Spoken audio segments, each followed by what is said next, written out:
uitați-vă, unii lucrează poliția, cum poți să te oprească, Da, poftim. cum poți să te oprească poliția și uitați-vă și condiții. Și condiții. Ia că uitați-vă. Vedeți cum lucrează la noi poliția în Da. satul Hâșdieni, Da, poftim. ies după bețâi după anul nou și opresc lumea trează. Suflă normal, gata, nu s-o ipocnitură. Eu am deschis, e ecologică, igienică. E normal. Pune lumea să sufli fără a întocmi un dosar ceva. Da.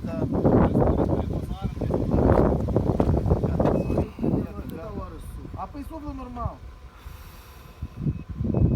Ei, e normal să suflă normal, că nu se uite de lugar și 60 secunde și nu trebuie mutare, nu trebuie mutare. Normal, pur și simplu sufăr.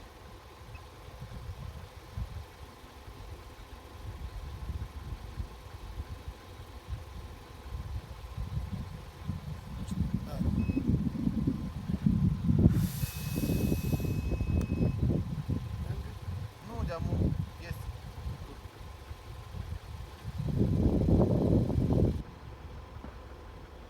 Veniți cu camera, filmați. Da, și să filmez, dar Dar eu știu că nu rezultat. bie. Dar el nu bie, și să-l filmez. 0-0.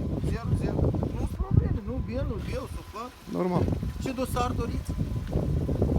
Vă întocmim careva dosar? Da, fă-l, Vai și sănătoși, fă-l. hai cu sărbători. Mai blea, sucaș. Iată, aici te stalhari Moldovei. Iată, vedeți? Cu vile și miliarde prin buzunare, șer bani din lume, după anul nou, cu uratul și cu samanatul. Anul nou! La revedere, Mai învățați deștepților! circulații și Așa, poate mai este lume.